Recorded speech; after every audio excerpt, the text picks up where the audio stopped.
Graça e paz, mais uma vez os cumprimento em nome de Jesus.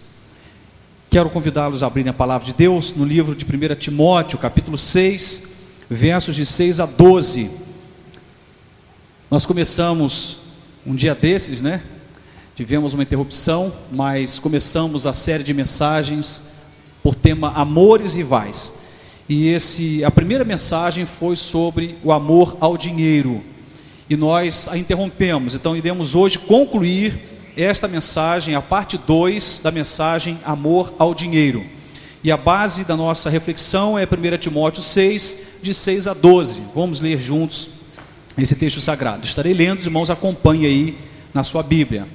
Diz assim: mas é grande ganho a piedade com contentamento, porque nada trouxemos para este mundo, e manifesto é que nada podemos levar dele.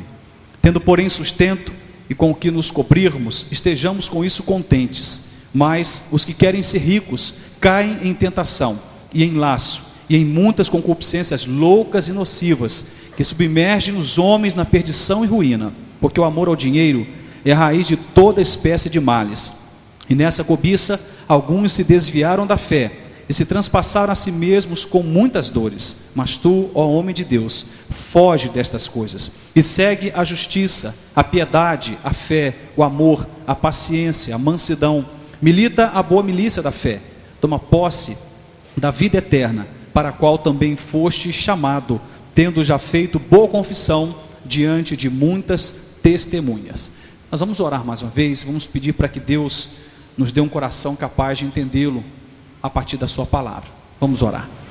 Deus, nós estamos aqui e queremos nos sujeitar ao Senhor e à tua palavra. Nós compreendemos que nós precisamos que teu Espírito Santo abra os nossos olhos para enxergarmos as maravilhas da tua lei. Desperta o nosso coração pela tua palavra. Fale conosco. É o que nós te pedimos em nome e por amor de Jesus. Amém e amém. Eu não vou, amados, pregar o que eu já preguei, mas quero trazer algumas considerações do que nós falamos na última ministração para o que vamos falar hoje. Não fique desconectado, não fique no ar.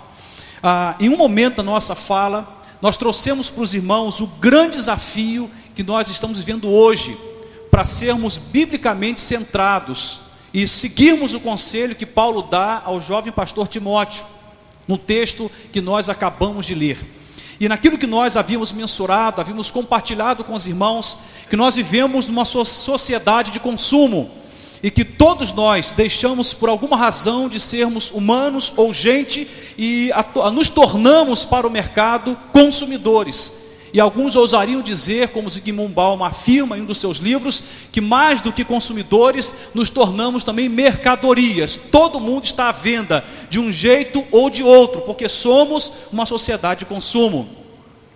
E uma das questões que nós mensuramos também é que, por conta de sermos uma sociedade de consumo, nos tornamos uma geração viciada em trabalho. Não apenas trabalhamos, mas somos viciados em trabalhar. Falamos sobre a ressalva dos preguiçosos, que são poucos estes. A grande maioria das vezes nós trabalhamos, e essa é a boa parte da sociedade, e trabalha muito. Os que são ricos trabalham muito para continuar mais ricos, os que são pobres trabalham muito para sobreviver. Mas trabalhamos muito e somos, de certa forma, viciados em trabalho. E nos tornamos uma sociedade também, vivendo uma certa extravagância compulsiva, numa realidade que impera um desejo psicótico, um desejo que nunca se sacia. Perdemos de vista o contato com a realidade. E o final dessa história é morte de um jeito ou de outro. Ou morte existencial, ou morte física. Porque nós vivemos a partir de um desejo que nunca é saciado. Somos desejantes, isso é uma verdade. Somos seres desejantes, sim, essa é uma verdade incontestável. E o desejo faz parte da vida, mas é um desejo que eu estou chamando de psicótico. Porque perdemos a realidade ou a conexão com a realidade. E olhando então para a palavra, percebemos que Paulo tenta chamar Timóteo exatamente para a realidade e para uma experiência de uma fé vivida com contentamento. Nós declaramos naquela ocasião que estamos vivendo um tempo em que a obstinação é ter, e nós estamos subjugando o ser, porque somos obstinados em ter a qualquer custo. Inclusive, queremos afirmar o valor que temos a partir, do nosso recurso, ou do quanto temos em dinheiro. Falamos sobre o esvaziamento existencial e uma tentativa de materialização de valores nobres, como paz, alegria, amor, fé e esperança. Um tempo também de esvaziamento moral e uma busca frenética pela felicidade. Até citei uma frase, não é a primeira vez que eu a vejo por aí nas redes sociais, e a frase é mais ou menos assim: não quero ter razão, quero ser feliz. É lindo, a gente até chora lendo um negócio desse, dependendo se é um fundo musical. Não quero ter razão, pessoal, eu quero ser feliz. Estou dizendo que eu suspendo toda e qualquer moralidade em busca da felicidade. Somos frenéticos em busca da felicidade. Não estamos nem aí se essa felicidade me levará à suspensão de uma moral cristã. Desde que ao final eu seja feliz, vale tudo. E automaticamente felicidade sem dinheiro não é felicidade. São duas figuras que estão associadas, intrinsecamente associadas. São figuras inseparáveis nesse contexto cultural. Não é possível ser feliz sem dinheiro, porque somos materialistas. Dadas essas informações que falam do contexto em que nós vivemos, fizemos algumas considerações aqui no texto de 1 Timóteo. E uma delas é que eu dizia: não importa o quanto tenhamos fé, se essa nossa fé ou nossa piedade, ela não é vivida com contentamento, jamais estarei vivendo com satisfação esta relação com Deus. E será uma fé capenga, uma fé perigosa, inclusive, eu diria que uma fé morta, porque é uma fé que não contempla Deus, a sua grandeza, a sua provisão, mas é uma fé desconectada do contentamento. E certamente isso vem em tom de ingratidão quase sempre. Nós declaramos naquela ocasião, e esta foi a base principal da nossa reflexão, que no princípio, lá no Éden, Deus havia proporcionado para Adão e para Eva, antes da queda, antes do pecado, um lugar perfeito de provisão, de prazer e de proteção. E mostramos ali para os irmãos, em Gênesis 4, se quiser abrir, Gênesis 4, de 19 a 22, 3 figuras que aparecem aí, pós-pecado, que é a figura de Jabal, Jubal e Tubal-Caim. E eles se tornaram, na verdade, uma possibilidade de provisão, prazer e proteção, desconectando da fonte que é Deus. Na verdade, eles foram aqueles que nos ensinaram lá na origem, que nós podemos ter uma autoproteção, uma autoprovisão e um autoprazer. Jabal, ele foi o pai daqueles que habitam em tendas e em gado. Dizia: não dependeremos mais de Deus, cuidaremos da nossa própria provisão. Jubal foi o pai de todos que tocam harpa e órgão. Não dependeremos mais de Deus para ter prazer. Nós não teremos mais em Deus a fonte do nosso prazer. Geraremos para nós o próprio prazer que queremos. E Tubal-Caim, mestre de toda a obra de cobre e de ferro. Falando aqui o homem da guerra, o homem que certamente pensou em proteção, e foi o pai daqueles que diriam hoje: não precisamos de Deus para proteção, nós cuidamos de nós mesmos muito bem. E alguns diriam ainda, ironicamente, graças a Deus. Nós não somos, irmãos, nem de longe fonte de coisa alguma. Nós podemos ser, no máximo, um receptáculo da graça de Deus, que se manifesta através de provisão, de proteção e de prazer, mas não podemos gerar por nós mesmos nada dessas coisas. E qualquer provisão, prazer ou proteção que pensamos ter, tendo em nós a fonte disto, ela é mentirosa, falsa, e ela tem prazo e validade. E descobrimos mais cedo ou mais tarde que aquilo que geramos em nós mesmos, ou que tem o foco no homem como fonte dessas coisas, fracassa. Portanto, a história da humanidade é uma história falida, a história de um homem em busca de ser fonte para si mesmo, mas sem nunca saciar-se. Essa é a história que a Bíblia traz. Homens e mulheres em busca de serem fontes de si mesmos, mas sem nunca encontrar saciedade ou contentamento. Amados, então, pensando sobre isso, pensamos que falar de dinheiro é um assunto muito pesado. E a Bíblia vai nos mostrar pelo menos 2 linhas de interpretação, segundo o que diz Richard Foster, que nós podemos pensar na face sombria e na face luminosa do dinheiro. O que eu quero pensar nesse primeiro momento, estamos na segunda parte desse primeiro momento da nossa fala, que é pensar sobre a face sombria do dinheiro, a face tenebrosa do dinheiro. No outro momento iremos pensar sobre a face luminosa, sugerido aí pelo Foster, e quero pensar a partir da palavra. A Bíblia vai nos mostrar claramente, pelo menos alguns indicativos de que esse assunto ele é pesado, complexo. Por exemplo, Lucas 6:24, vou apenas citando, guardem aí. Lucas 6:24 diz: mas ai de vocês, os ricos. Lucas 16:13, vocês não podem servir a Deus e ao dinheiro. Mateus 6:19, não acumulem para vocês tesouros na terra. Mateus 19:24, é mais fácil passar um camelo pelo fundo de uma agulha do que um rico entrar no reino de Deus.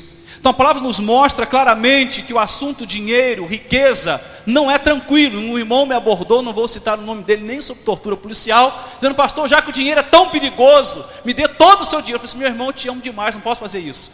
Eu não quero esse mal para você, não farei, né, porque eu amo profundamente, então não vou te dar o meu dinheiro, porque isso vai te fazer pecar. Ele falou assim: boa saída. Pois é, eu não tinha nem pensado que era uma boa saída, eu estava pensando no texto bíblico. E a palavra de Deus então nos mostra que o desafio é grande demais. Como ser um homem rico e ser abençoado, como ter dinheiro e amar a Deus acima de todas as coisas, como ter dinheiro e não suspender a moral cristã, como ter dinheiro e não perder o foco do reino de Deus. É um desafio muito grande. E a palavra de Deus nos mostra então esse desafio de forma clara nos textos que eu citei e em dezenas de outros textos. Citei Martinho Lutero para os irmãos, quero reprisar essa citação, quando Martinho Lutero dizia que 3 conversões são necessárias: a do coração, a da mente e a da carteira, trazendo para os nossos dias atuais. Ele fala e da bolsa. Eu não uso bolsa, eu uso uma carteira. Então diria que 3 conversões são necessárias: a do coração, da mente e da bolsa. Não é difícil converter o coração, somente estivermos passando um tempo de dor, em que precisamos de Deus. Não é difícil, né, mexer na mente quando nos sujeitamos ao discipulado da palavra, mas quando alguém tenta mexer no nosso bolso, aí a gente fica apavorado.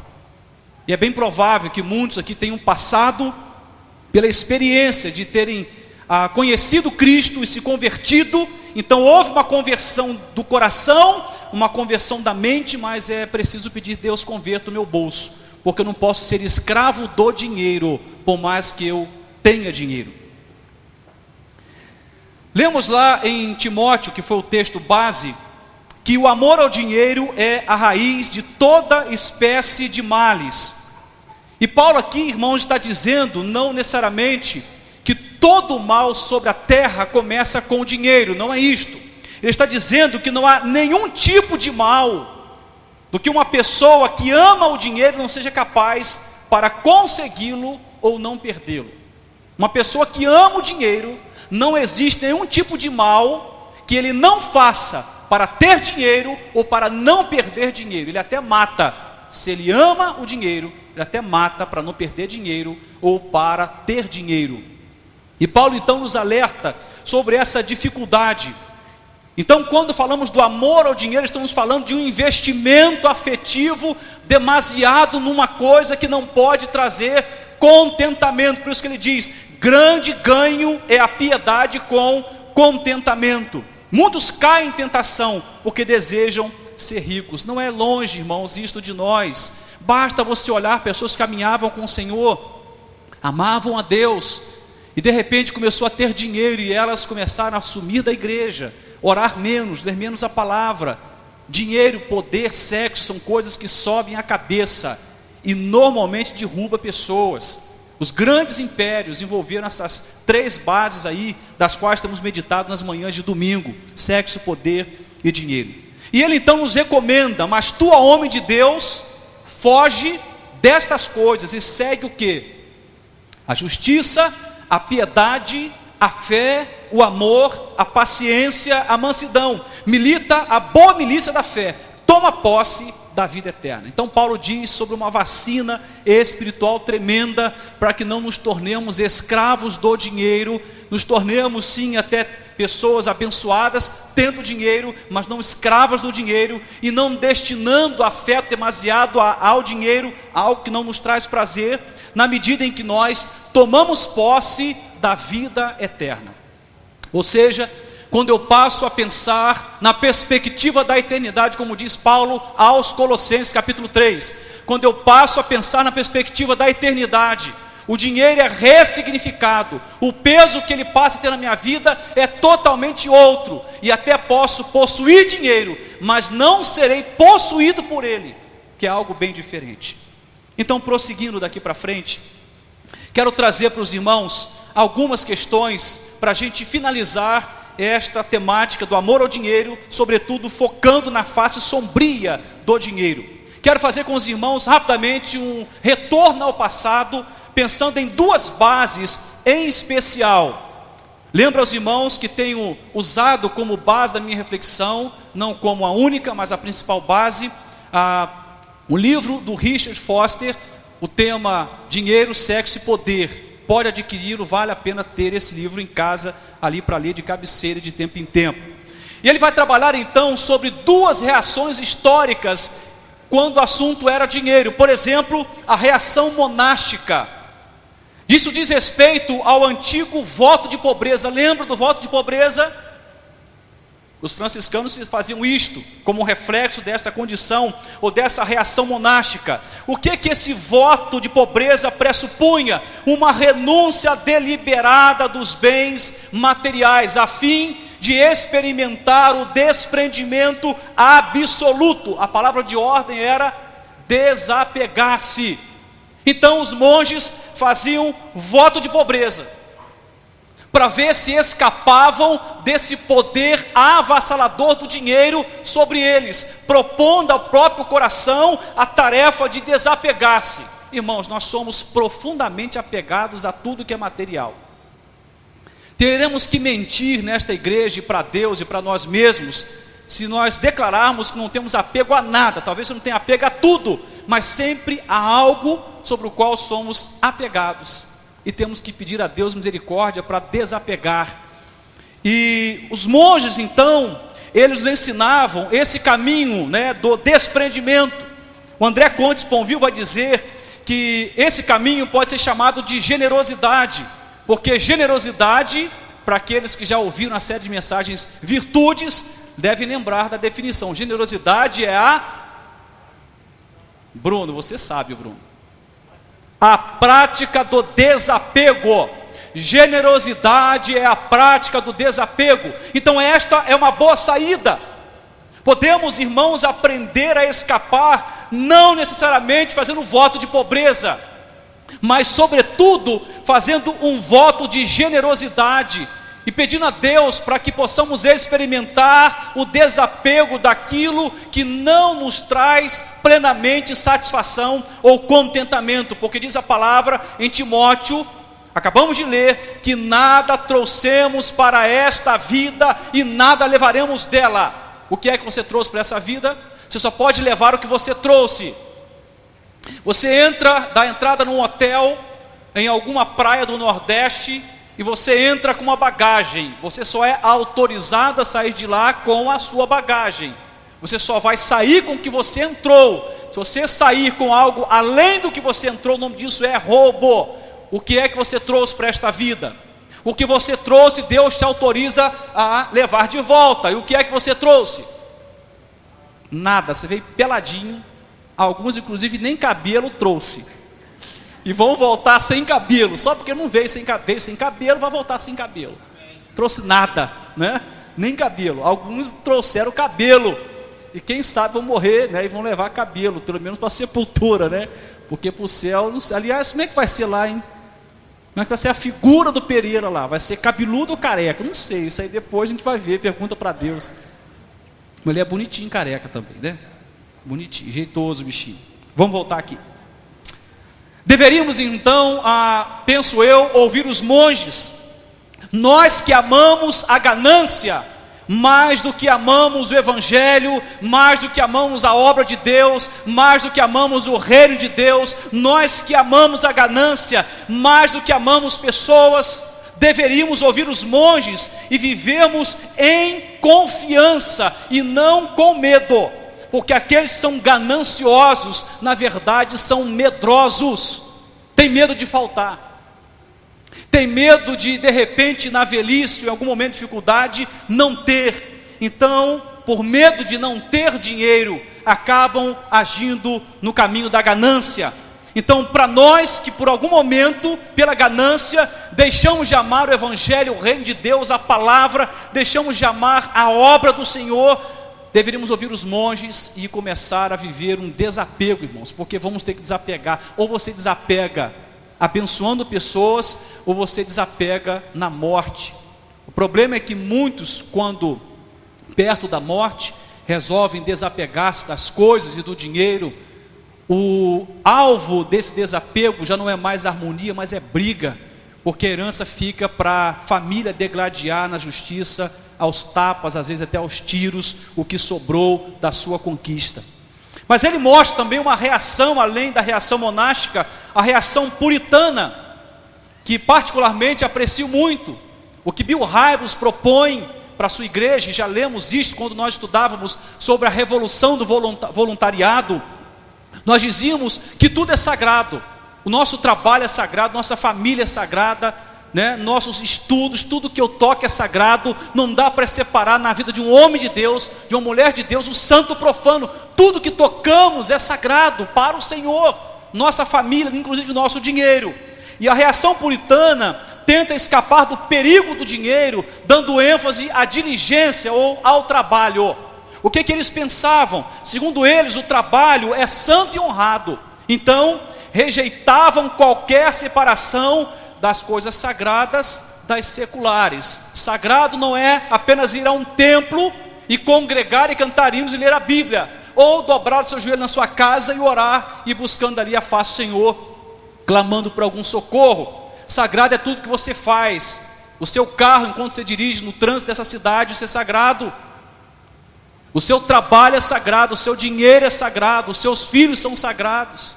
Tudo que envolve a sua vida, se você tem uma aliança com Deus, é santo e honrado, é sagrado. Só que eles dão uma ênfase aqui ao trabalho. Para eles, a vocação, ou seja, para aquilo que você foi chamado para fazer, ou seja, o seu trabalho, era uma expressão da vida espiritual, mais necessariamente do que a própria expressão dentro do templo, porque cada um de nós fomos chamados para alguma coisa. Assim como alguém é chamado para pregar a palavra, ser um missionário, um apóstolo, você é chamado para administrar, para dar aulas, e todo e qualquer chamado vocacional é visto pelos puritanos como uma expressão da vida espiritual. Então, se o trabalho era santo, deveria-se agir como se estivesse sob as vistas de Deus. Então, eu vou construir uma casa, faço como alguém que constrói sobre as vistas de Deus. Se eu vou administrar, se eu sou contador, se eu estou ministrando uma aula, faço isto como alguém que faz sob as vistas de Deus, como fazendo para o próprio Deus. Então, eles viam no trabalho uma oportunidade para glorificar a Deus e servir pessoas. Irmãos, isso é perfeito, não é não? Perfeito. Viam no trabalho uma condição de glorificar a Deus e servir pessoas. E desprezavam, aqui está o grande X da questão, e desprezavam a mentalidade que transforma o trabalho em um vício. Porque tudo que é vicioso é também pecaminoso.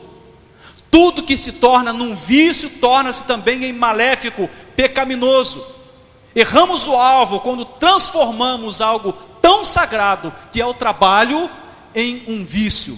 E aí nós desfiguramos o trabalho como algo santo e honroso e o tornamos um pecado. Porque aquilo que deveria ser para glorificar a Deus e servir pessoas, está tirando você da sua casa, da sua família, de comunhão com seus pais, de momento de expressar a sua fé numa instituição filantrópica, ou na própria igreja, ou servir a Deus no ministério, porque não tem tempo, porque tempo é dinheiro, e eu sou viciado em trabalhar porque eu quero ganhar muito dinheiro. Então nos rouba o privilégio de termos uma vida abundante. A finalidade do trabalho não era ganhar dinheiro para os puritanos, irmãos, era honrar a Deus. O ganhar dinheiro é consequência para os puritanos. Não é o alvo principal, não é o foco principal. Observe, por exemplo, quem tem entendimento da sua vocação. O povo fala muito de professor mal remunerado, professor não é reconhecido pelo governo, professor é isso e aquilo. Mas quem tem vocação para ser mestre, mesmo mal remunerado, faz com alegria, e faz bem feito, com competência, com excelência. Não é puxando sardinha para o meu lado não, mas a minha esposa é uma figura desta. Eu conheço poucos profissionais que têm a capacidade de levar a sério o trabalho, apesar de não ser bem remunerado. Eu torço para ficar rico um dia. Eu imagino disso, vai chegar, de que vai ficar rica, né? Aí eu vou ficar só cuidando dos meninos, né? Nesse caso dos netos, né? Essa altura dos netos, né? Regando o jardim, limpando o cocô dos cachorros, ela vai ficar rica. Mas mesmo não estando rica e não ganhando bem, vejo prazer, paixão no que ela faz ali, por exemplo, no colégio público, no qual ela dá aula, e não é bem remunerada. Então, irmãos, não se trata de ganhar dinheiro, se trata de entender que fomos vocacionados por Deus em determinadas áreas do trabalho para honrá-lo. Você imagina se um médico não entende a sua vocação, o que é que vai fazer com os pacientes que entrarem num pronto atendimento? Vai matar um por um, porque não tem paixão por aquilo que faz. E a gente conhece médicos e médicos, aqueles que têm paixão pela profissão e atende com amor, ganhando 17 às vezes reais por consulta, como era um caso desse há pouco tempo atrás, não sei como está hoje, mas faz com amor, faz com lisura, faz com dedicação. Veja só, irmãos, nós entendemos como os puritanos, biblicamente falando, para mim uma visão bíblica, deveríamos ouvir então os puritanos, nós que transformamos o trabalho num vício. Deveríamos ouvir os puritanos transformar o trabalho num privilégio divino de honrar a Deus e servir pessoas e ganhar dinheiro, pastor. Como é que fica?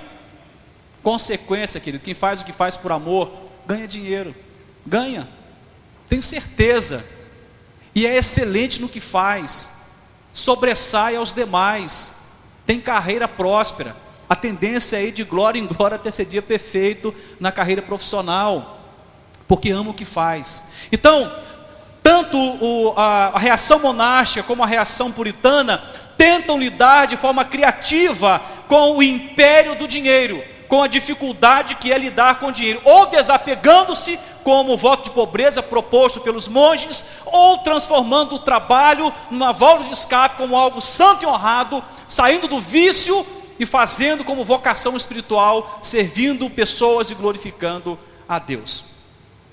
Estão entendendo essas duas bases? Vamos precisar dela daqui a pouco, quando formos fazer o encerramento da nossa fala. Existem, irmãos, algumas distorções sobre o dinheiro na Bíblia, muitas. Eu quero citar duas distorções que para mim são as mais graves. A primeira distorção é o dinheiro como sinal da bênção de Deus e a pobreza como sinal de reprovação divina. Essa é uma distorção terrível, né, que se faz quando o assunto é dinheiro na perspectiva bíblica. A Bíblia nunca disse que prosperidade é sinônimo de bênção de Deus e que pobreza é sinônimo de reprovação divina. Não tem isso na Bíblia. É provável que, como diz a palavra, Deus nos faça prosperar. Dizia isso para Josué. Olhe para a palavra, Josué, não desvie dela nem para a direita nem para a esquerda, faça conforme tudo quanto nela está escrito. E ele promete lá que ele iria prosperar o caminho de Josué, que ele seria bem sucedido. Não estou dizendo, irmãos, que Deus não nos pode abençoar com dinheiro. Eu estou dizendo que o dinheiro não é o sinal exclusivo da bênção divina, e a pobreza não é o sinal da reprovação divina. Eu fico imaginando o que seria Cristo nesse contexto contemporâneo de uma teologia da prosperidade, para mim demoníaca, porque põe no dinheiro a legitimidade da profundidade espiritual de uma pessoa, como se eu fosse mais ou menos profundo na fé, dependendo do quanto eu tenho ou não tenho em dinheiro. Deus nos faz prosperar, mas não é esse o caminho, não é essa a interpretação bíblica. Então o dinheiro, ele não é o sinal da bênção de Deus, e a pobreza não é a reprovação divina, porque caso contrário, Cristo seria o maior de todos os humanos reprovados pelo Pai, porque diz a palavra que ele não tinha nem onde reclinar a sua cabeça. Mencionei sobre isso na palavra passada. Para entrar em Jerusalém, não entrou no manga larga machador, não entrou num cavalo egípcio, puro sangue, entrou num jumento emprestado. Tinha pés empoeirados, comia de favor, dormia de favor, nada possuiu, tendo tudo. Diz a palavra em Filipenses que ele abriu da condição de ser Deus, se fez carne, se fez homem como eu e você, optou pela simplicidade, e na simplicidade ele foi até morrer na cruz. E diz lá que haja em nós o mesmo sentimento que houve nele, em Cristo Jesus. Então Cristo seria, pela perspectiva desta distorção, de que o dinheiro é sinal de bênção, Cristo seria o cara falido e desprovido da aprovação divina, ou da aprovação do Pai. E o que dizer de João Batista? O cara era tão abençoado que ele se alimentava de gafanhoto e mel silvestre. Nessa perspectiva distorcida, João Batista, o homem que preparou o caminho para o Cristo, o Cordeiro de Deus, um homem que pregou arrependimento e que levou multidões às águas do batismo, batizando para arrependimento, seria conceitualmente alguém reprovado por Deus, por essa perspectiva de que o dinheiro é sinal da bênção de Deus e a pobreza é sinal da reprovação divina. Irmãos, conheço muito pobre abençoado e muito rico abençoado, e conheço muito rico miserável, pobre espiritualmente, e muito pobre miserável e mais pobre ainda espiritualmente. Então não está nessa ideia de pobreza ou riqueza, mas está na nossa obstinação, no investimento que eu faço. Se eu amo a Deus sobre todas as coisas, ou se eu amo o dinheiro sobre todas as coisas, me torno pobre ou rico espiritualmente. Jesus, ele subverte a ordem, ele diz: é mais fácil um camelo passar pelo fundo de uma agulha do que um rico entrar no reino de Deus. Ele não fazia, irmãos, uma apologia à pobreza, e nem bebeu nas fontes dos monges para fazer voto de pobreza, não é isso. Ele está nos dizendo que a riqueza, ela se transforma num grande desafio, e de forma geral, as pessoas que têm muito dinheiro, segundo o que diz Paulo a Timóteo lá atrás, as pessoas que possuem muito dinheiro, são ricas ou querem ser ricas, caem em tentação, em laço, em muitas concupiscências loucas e nocivas, e submergem os homens na perdição e na ruína. Cristo, então, ele nos aponta na palavra essa subversão da ordem, quando ele fala que necessariamente dinheiro não é sinal da bênção de Deus. Ah, como eu sou abençoado, acabei de trocar de carro. Como eu sou abençoado, acabei de comprar uma casa dos sonhos. Como eu sou abençoado. Irmão, isso não diz nada, e pode dizer muita coisa, mas via de regra, não é o sinal. Você conhece pessoas simples, ganham pouco, mas são abençoadas, ricas em todos os sentidos, que dá prazer, paz de conversar com elas. Eu conheci um senhor, está até aí no Facebook rodando, um senhor chamado Neco. Ele deve ter quase 80 anos, mora sozinho, lá perto de Pameri, um lugar assim que você não vê nada, só a casinha dele, casinha de pau a pique, aqueles feito ali com barro, né, que vai colocando no meio dos como é que chama? Do bambu, né? Que negócio antigo, nem se faz mais isso hoje. Fogãozão a lenha, criando uns porcos lá no fundo do quintal. Um homem simples, irmãos, mas simples. Ele é da igreja Deus é Amor, menino, um homem, né, temente a Deus, sozinho. Nós paramos lá, ficamos quase uma hora conversando com o seu Neco. Irmãos, dá prazer. É um homem pobre, mas é um homem rico. É um homem que não tem quase nada, mas tem tudo. Tem esperança, tem paz, tem alegria.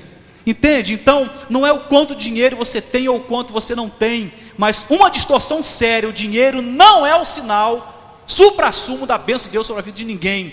Senão, por que a indignação de Davi no Salmo 37, né? Davi no Salmo 37, ele fica indignado. Qual era a razão da indignação de Davi? Ele olha para aqueles que prosperavam sem Deus, sem amor e sem temor a Deus, sem aliança com Deus, e olha para a sua própria vida, e a impressão que ele tem que a sua vida tinha parado.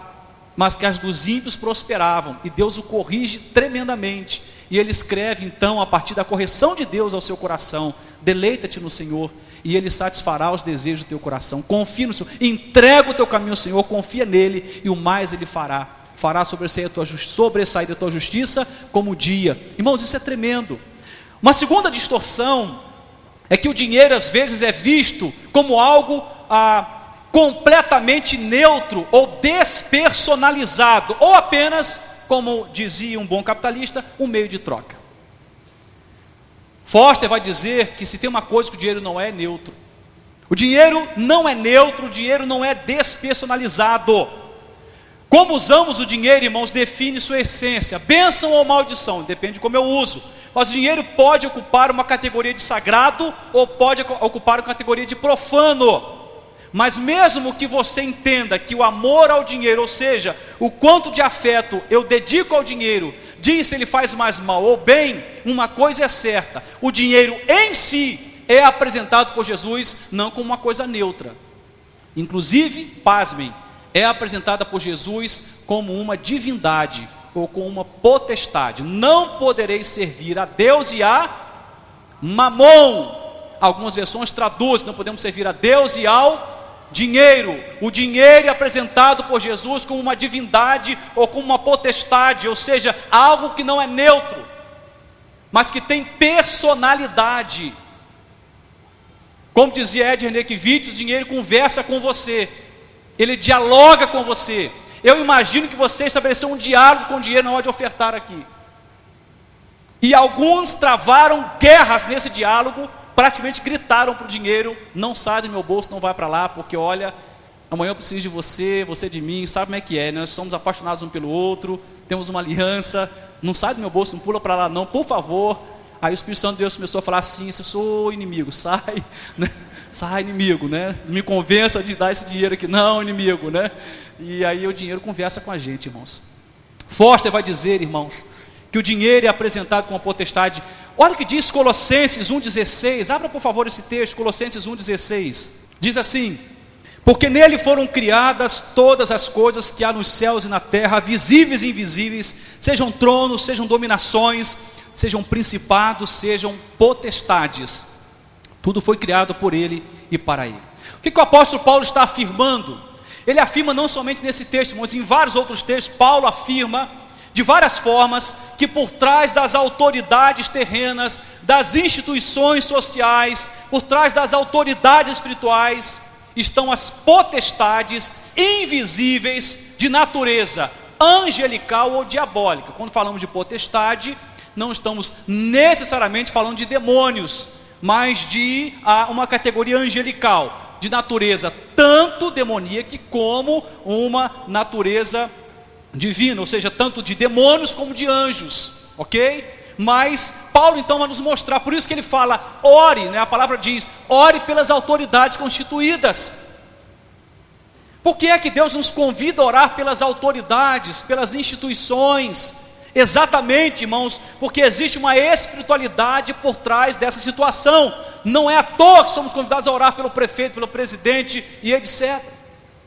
Por trás dessas autoridades terrenas, instituições sociais, estão autoridades espirituais visíveis, ou melhor, invisíveis, seja de natureza angelical ou demoníaca. E o que é que a palavra nos diz em Mateus 6,24? Abra lá, Mateus 6,24. Citei esse texto, gostaria que você lesse comigo, ou acompanhasse a leitura. Diz assim: ninguém pode servir a dois senhores. Então, as duas personagens que vão aparecer no discurso aqui estão na categoria de senhores, ok? Porque ou há de odiar um e amar o outro, ou se dedicará a um e desprezará o outro. Não podeis servir a Deus e a Mamon.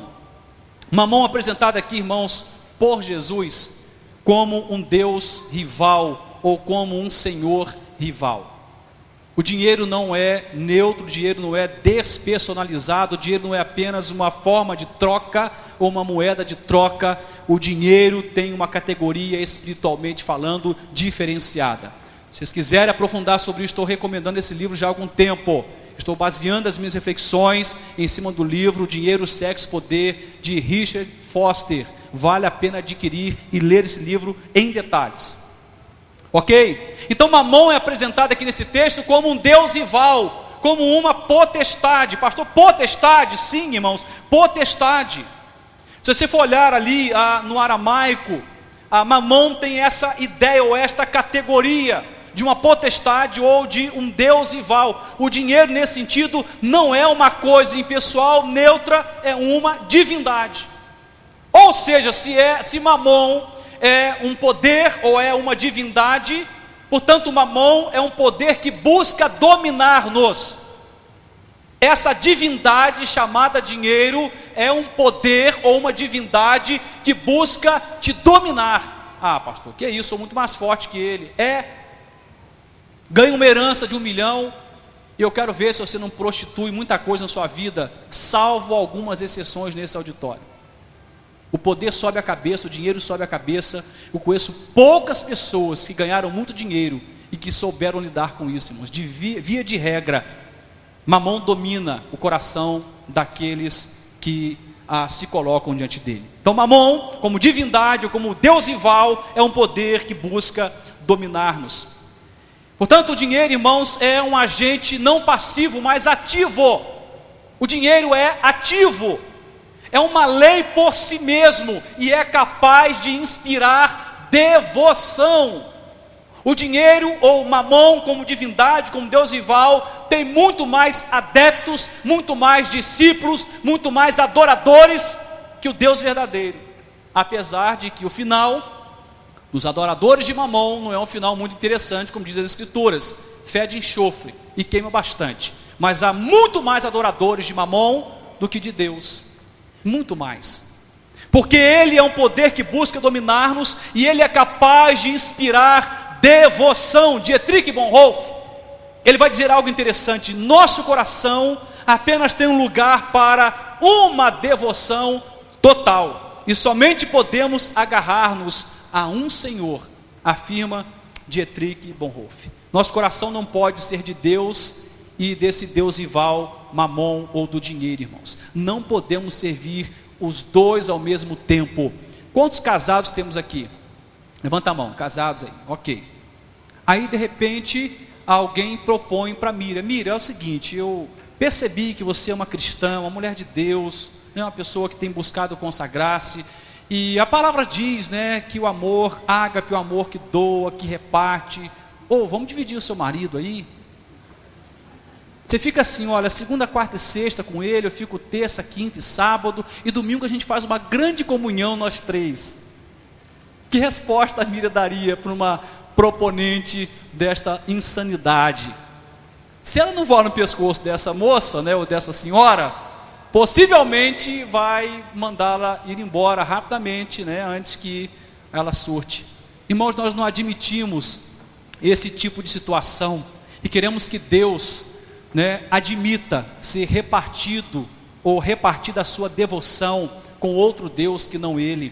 Ah, pastor, mas eu não me dobro à imagem, escultura faz um tempão, mas se dobra a Mamon. Ah, mas tem tempo que eu não faço voto para nenhum tipo, não frequento nenhum tipo de ambiente de feitiçaria, não adoro nenhuma divindade da feitiçaria, mas se curva e dá devoção ou dedica devoção a Mamon. O dinheiro, irmãos, ele tem um poder espiritual de conquistar nosso coração. Veja, o poder espiritual, a palavra vai mostrar Mamon como divindade, como Deus rival. Portanto, o dinheiro não é neutro e ele pode conquistar o nosso coração. Ele pode conquistar. Confessa comigo, não é difícil desapegar-se do dinheiro. Seja real, não vamos mentir para a gente não. Vale para todos nós, até para aquele que vos fala. Irmãos, é uma tarefa demasiadamente complicada o desapegar-se de dinheiro. Vamos simular uma situação: você saiu do banco, acabou de sacar R$1.000, notinhas de 100, cheirando nova ainda, a bichinha chega a estar estralando, novinha, nunca foi usada, primeiro usuário é você. E você passando por ali perto dos Correios, descendo para pegar o seu carro que está lá embaixo, no Lava Jato, Fórmula 1, E aí de repente, no caminho, o Espírito Santo de Deus fala assim: Flávio, essa senhora está sem comer já há 3 dias. A casa dela, que ela paga aluguel, está com 3 meses, ela vai ser despejada hoje à tarde. E tem 2 crianças que não têm condição nenhuma de sobrevivência se ela não tivesse dinheiro hoje. Pegue e dá para ela agora. Ai, irmãos, alguns iriam falar assim: sai, inimigo! Em nome de Jesus, sai, né? Sai de reto, Satanás. Isso não pode ser de Deus, irmão. Como é que é um negócio desse? Acabei de sacar R$1.000 e vou dar para alguém, um estranho. Isso não pode ser de Deus. Pois é, mas Deus já fez isso comigo algumas vezes. Eu acho que já fez isso com algumas pessoas aqui. Você está com dinheiro para uma finalidade, Deus fala: pega e dá para fulano. Pega, abençoa e ciclana. Essa pessoa que você nem conhece, vai lá e entrega. Ah, irmãos, nós temos lutas travadas quando o assunto é a devoção a Deus ou a devoção a Mamon. Mateus 19, 21 a 22, a Bíblia diz assim: disse-lhe Jesus: se queres ser perfeito, olha o que diz a palavra, irmãos: vai, vende tudo o que tens e dá aos pobres, e terás um tesouro no céu, e vem e segue-me. E o jovem, ouvindo esta palavra, retirou-se triste, porque possuía muitas propriedades. Alguém poderia dizer assim: olha, como que Deus não estraga prazer, só porque o cara era rico e ele não tinha dinheiro nenhum, está lá mandando o cara vender o que tem e dar para os pobres. Esse Deus não estraga prazer, um masoquista de baixo nível. Eu não estou entendendo qual é a dele, irmãos. Deus não faz isso com Jó, por exemplo, faz? Jó termina sua vida pobre ou rico? Ricaço, tem dinheiro sobrando. Mas primeiro relato de Jó, ou sobre Jó, quando ele perde todos os bens, é: o Senhor me deu, nu eu saí do ventre da minha mãe. Ele começa assim: nu saí do ventre da minha mãe, nu tornarei. O Senhor me deu, o Senhor tirou, Deus seja louvado. O que ele está dizendo? Jó está dizendo: não existe um Deus rival no meu coração. Não sou escravo de Mamon. Não sou devoto do dinheiro. Deus me deu, Deus tirou, Deus seja louvado. Por alguma razão ele tirou. Mas esse jovem, irmãos, não é convidado ao voto de pobreza assim, voluntariamente, sem propósito. Ele é convidado a vender o que tinha, porque o Senhor, tendo discernimento, olha para o coração daquele rapaz e sabia que no coração daquele jovem rico havia um Deus rival. E ele não poderia caminhar no discipulado se ele não destronasse esse Deus rival do coração dele. Então o convite não é: seja pobre, rapaz rico, mas é: me adore como único Deus e abandone esse Deus rival.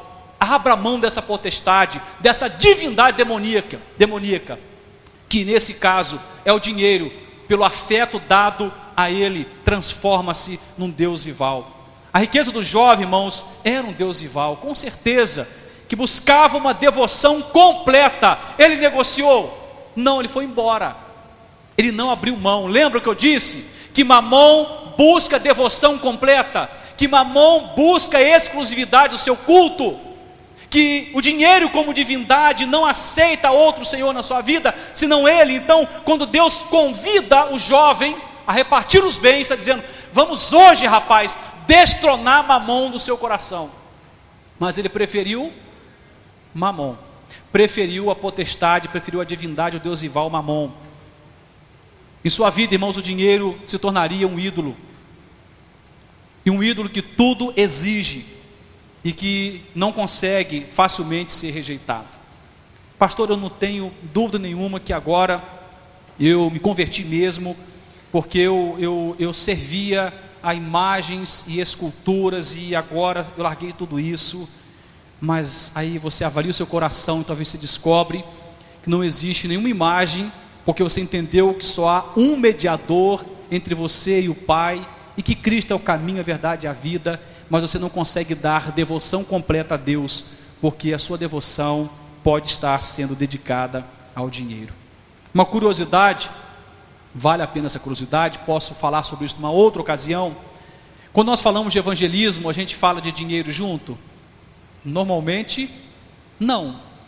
Mas quase todas as vezes que Jesus Cristo se pôs a ensinar, tendo no seu ensino uma natureza evangelística, ele envolveu na temática dinheiro ou algo correlato a dinheiro ou riqueza.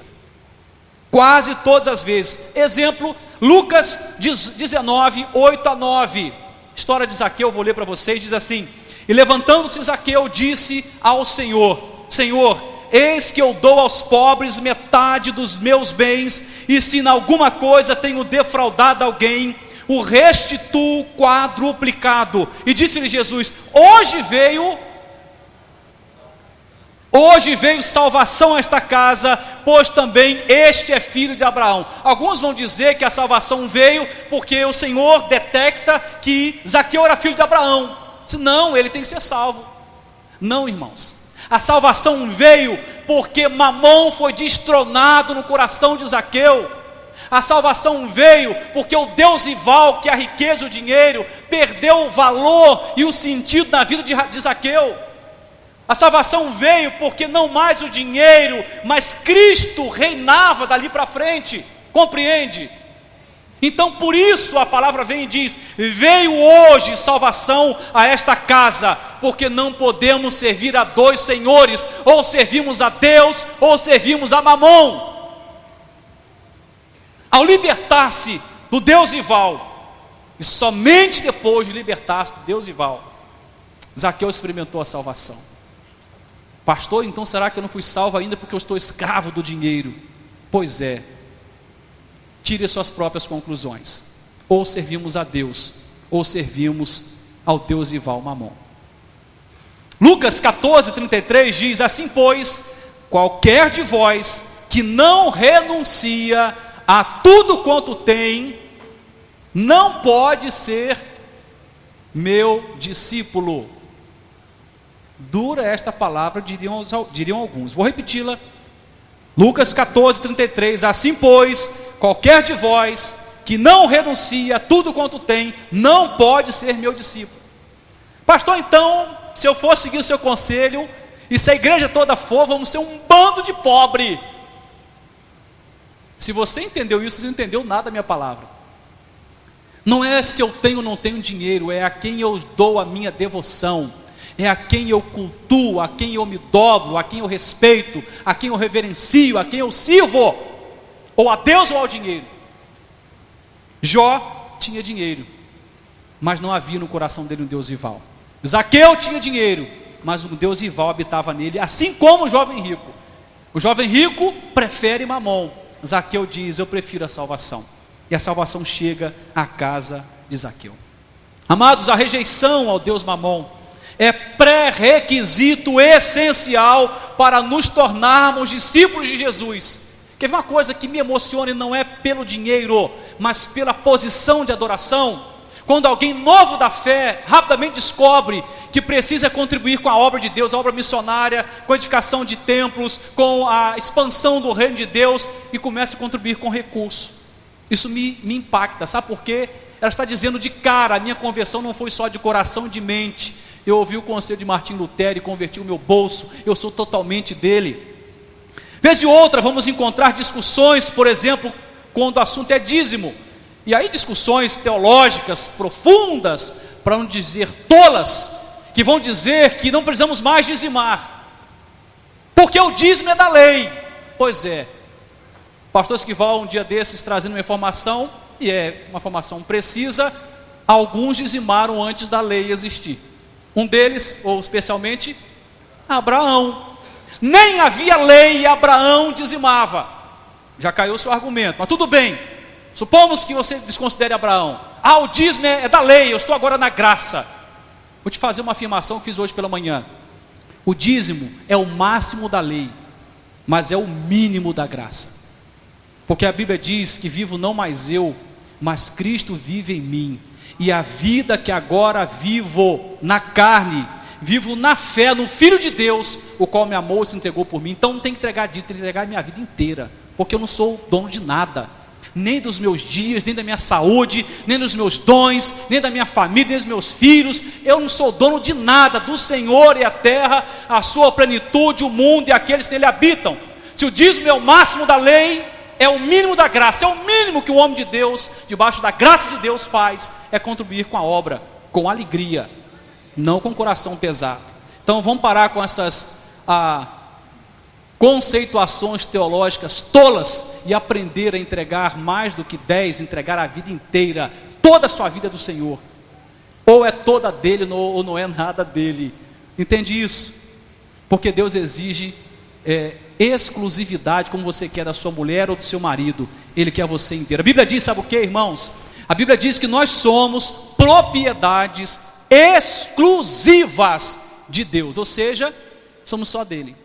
Então, olhando para a palavra de Deus, o pré-requisito para você ser um discípulo de Jesus é você olhar para Mamon e dizer assim: a partir de hoje eu vou te destronar, não sou mais devoto, da sua condição de império, ou de reinado, ou de senhorio. Sou devoto a Deus. A minha devoção é para o Senhor, que fez os céus e a terra. De onde virá o meu socorro? Diz o salmista: o meu socorro virá do Senhor, que fez os céus e a terra. O dinheiro, irmãos, tem muitas características de divindade. Ele promete segurança? Promete. Alguns que acham, porque tem algum dinheiro em poupança, estão seguros. Já vi famílias perderem tudo e ainda entrarem em dívida para salvar um ente querido de uma enfermidade grave. Você conhece histórias assim? Perderam tudo em 1-2 meses. Então ele promete a proteção, ele promete poder, ele promete liberdade, ele promete ostentação, ele promete um monte de coisa. E algumas dessas promessas que o dinheiro faz aproximam o dinheiro de uma condição divina ou de uma ideia de divindade. Voltando no texto, porque o amor ao dinheiro é a raiz de toda espécie de males. Quando é que Mamon torna-se, ou quando é que o dinheiro torna-se em Mamon ou em divindade em minha vida? Quando eu pego a minha devoção, que é para o Senhor, que fez os céus e a terra, e dedico ao dinheiro, aí torno o dinheiro uma divindade. Paulo está dizendo aqui claramente para nós, irmãos, que o desafio não é pequeno quando ele escreve a Timóteo. Ele diz: tome posse da vida eterna. Ele está dizendo o quê? A vida vai passar. Tiago diz que a vida é passageira, é como a neblina, é como a fumaça, é como a erva do campo, é como o lírio, é qualquer coisa que passa rápido. A vida é ligeiramente passageira, e por ela passar muito rápido, temos que entender que o único caminho de escaparmos é tomando posse da vida eterna. Porque a hora que seus olhos fecharem, nenhum patrimônio vai te servir, mas a graça salvadora de Cristo vai te servir, como você não tem ideia nesse tempo. Então, como eu saio dessa, pastor? Pelo amor de Deus, já me deixou com um grilo na cabeça. Estou agora preocupado, como é que eu saio dessa? Tem 2 formas, irmãos, de sair dessa situação. Diz lá em Mateus 22, 37 a 39, caminhando para finalizar a minha palavra. E Jesus disse-lhe: amarás o Senhor teu Deus de todo o teu coração, e de toda a tua alma, e de todo o teu pensamento. Este é o primeiro e grande mandamento. E o segundo, semelhante a este, é: amarás a teu próximo como a ti mesmo. 2 saídas para você não se tornar devoto de Mamon, dessa divindade, dessa potestade demoníaca. 2 saídas: devoção e doação. Só essas 2 saídas para você: devoção e doação. Quando eu falo aqui, amarás o Senhor teu Deus de todo o teu coração, estou te chamando para a devoção. Seja aquele que se coloca diante de Deus como um verdadeiro adorador, em que o coração seu inteiramente é dele, a tua alma inteiramente é dele, os teus pensamentos inteiramente são dele. Devoção. E quando ele diz: amarás ao teu próximo como a ti mesmo, está chamando a atenção para doação. Não é apenas acumular, é também repartir. Lembra vocês que o milagre da multiplicação dos pães e dos peixes só aconteceu porque, para além de abençoar, erguer os olhos para o alto, para o céu, e abençoar o pão e abençoar o peixe, Cristo se propôs a repartir. E ao repartir, o milagre da multiplicação aconteceu. Irmãos, não me recordo de alguém que tenha abençoado uma outra pessoa. Estou falando de financeiramente, não é só orar por ela, vou orar por você. E que no final tenha entrado em prejuízo. Não me lembro de alguém que generosamente propôs-se a amar a Deus, servindo ao outro, doando algo ao outro, que tenha entrado em prejuízo. Porque segundo a palavra de Deus, ou na matemática divina, o discípulo de Jesus chega a ganhar até às vezes 100 por 1. Até 100 por 1. Você imagina que não é que você vai fazer barganha com Deus. Você, a partir de hoje vou começar a doar dinheiro, porque descobri que a bolsa de valores está instável, descobri que o Brasil é um país de risco pós-Copa, que vai entrar numa grande recessão, vou doar o meu dinheiro para os pobres, porque aí vai ter mais dinheiro no meu bolso. Não faça isso em nome de Jesus. Mas desapegue-se, entre pelo caminho da devoção e entre pelo caminho da doação. Pastor, chega a doer meu ouvido quando o senhor fala esse negócio de doação. Isso me irrita, porque eu vou te falar uma verdade, tem muita gente preguiçosa. Eu bati uma real para o senhor, viu? Tem muita gente preguiçosa. Eu levanto 5 horas da manhã, eu durmo meia-noite, eu trabalho igual um jumento sem mãe, meu nome é trabalho. Sou um cara assim, você tem que imaginar, um cara esforçado, dobra aí, multiplica, sou eu vou doar para um bandido, para um preguiçoso? Não, para o preguiçoso você fala o que para ele? Vai trabalhar, vagabundo, vai trabalhar, preguiçoso, vai ter com as formigas, se quiser ser mais espiritual, né? Vai ter com as formigas, preguiçoso. Para o bandido você denuncia para a polícia, né? Estou falando de um próximo que não é nem bandido e nem é preguiçoso, e que mesmo trabalhando muito, mal consegue se bancar e manter as despesas da sua casa, precisa de socorro. E às vezes está do outro lado do muro da sua casa, está no apartamento de cima, está no seu bairro, e nós preferimos devoção, mas o problema é que devoção te chama automaticamente para o caminho da doação. Não dá, irmãos, para amar a Deus sobre todas as coisas, com toda a alma, pensamento, né? Não dá para amar a Deus assim, se eu ignoro que tem um próximo, e que esse próximo precisa de mim de alguma forma.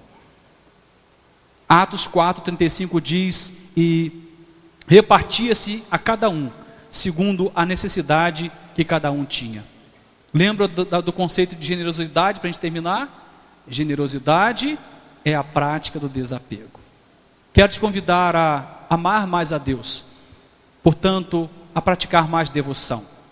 Quero te convidar também a ser mais generoso, portanto, a praticar doação, porque é o único jeito de escaparmos do império de Mamon. Mamon não é neutro, é uma divindade, e que requer devoção exclusiva. Eu prefiro Cristo a Mamon. E você? Vamos orar? Curve sua fronte diante de Deus. E eu queria que você pudesse fazer uma análise. Não estou te mandando fazer voto de pobreza, estou te colocando um desafio de amar a Deus com todo o seu coração, e aprender a devoção, e aprender o caminho da doação. Caso contrário, não conseguiremos nos desapegar, e nos tornaremos, ou hoje, ou em um tempo futuro, breve ou distante, adoradores de Mamon. Mesmo acreditando sermos servos de Deus, estaremos na condição de servos de uma divindade, ou de uma potestade, que não é angelical, mas é demoníaca, porque concorre com a adoração de Deus. A tua adoração não é para qualquer divindade. Você deve devoção àquele que morreu por você, e que ressuscitou, e declarou o quanto te amava lá no Calvário. Vamos orar nesse instante.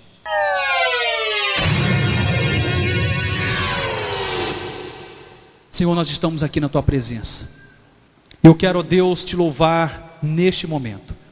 Quero colocar diante de ti, ó Deus, os nossos corações, as nossas mentes, Senhor.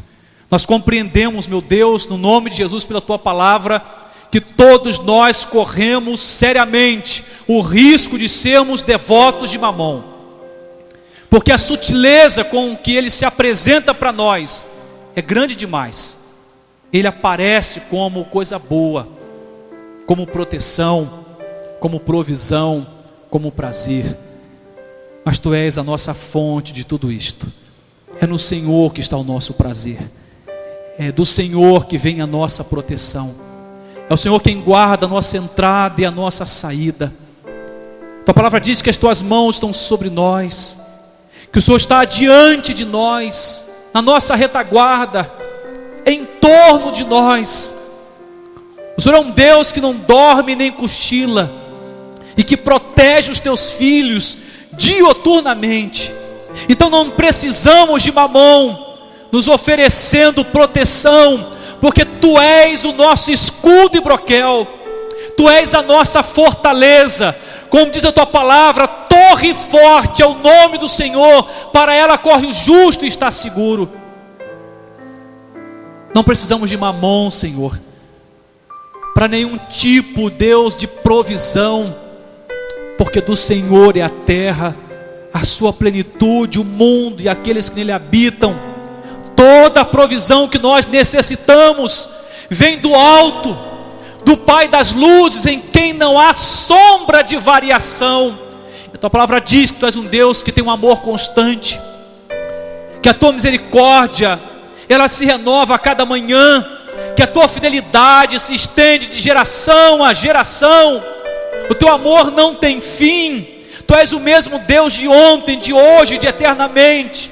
E Tua palavra diz que o Senhor é para nós e para cada um dos Teus servos Deus de provisão. Não precisamos de Mamom para prover nada.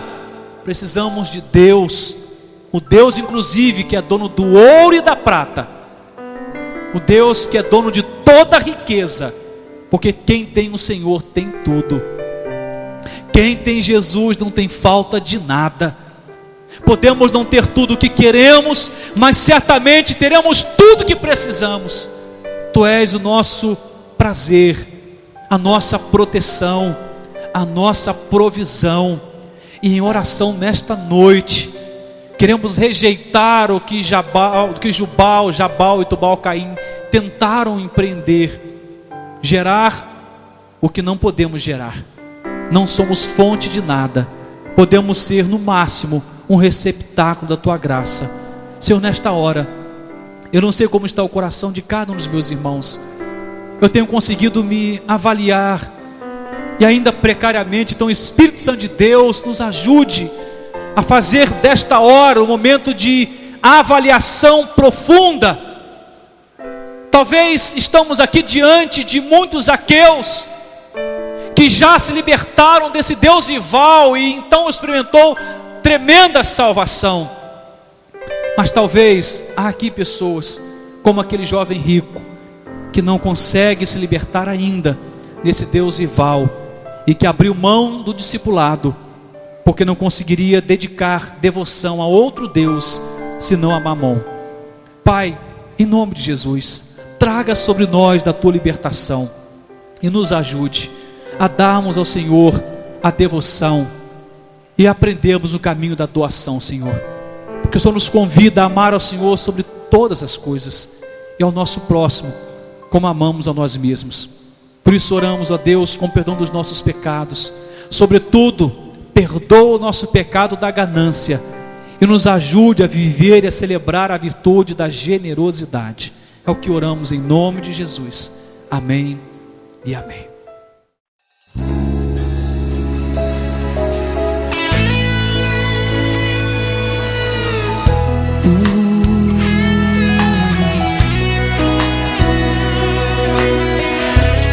Meu prazer está em Ti.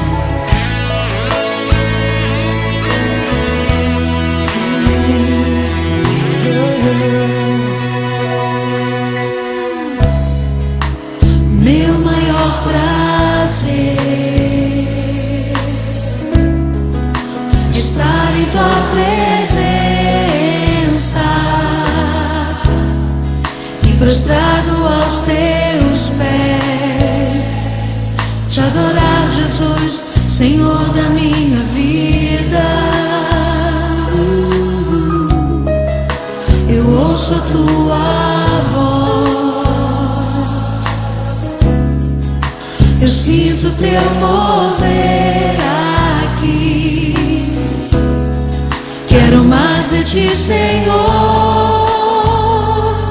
do Teu poder e Tua unção. Eu ergo as minhas mãos e clamo, derrama Tua glória.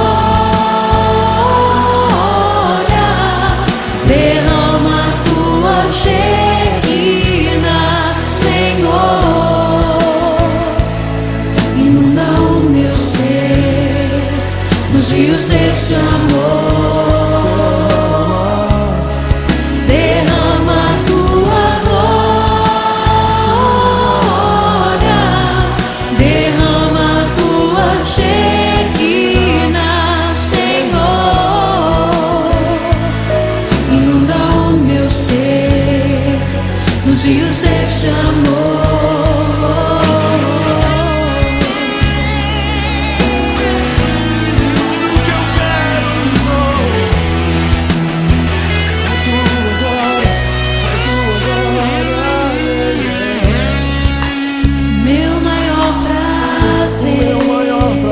Estar contigo, estar em tua presença, prostrado aos teus pés, e prostrado aos teus pés, te adorar, te adorar, Jesus, Senhor da minha vida.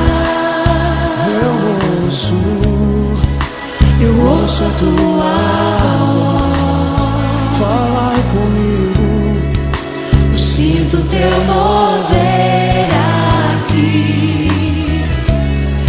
Quero mais de ti, Senhor, no teu poder e tua unção. Eu ergo as minhas mãos em clamor. Derrama a tua glória, derrama a tua Shekinah, Senhor.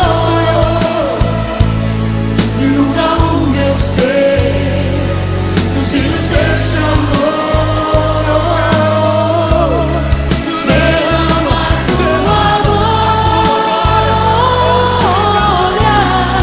derrama a tua Shekinah, Senhor. Inunda o meu ser, os rios deste amor.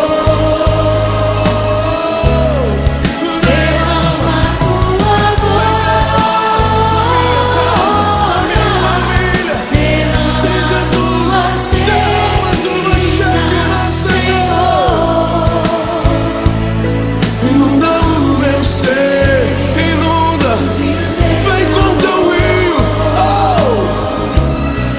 Derrama a tua glória é o que queremos. derrama a tua Shekinah, Senhor, inunda o meu ser, inunda os rios deste amor. os teus rios, vem com tua glória,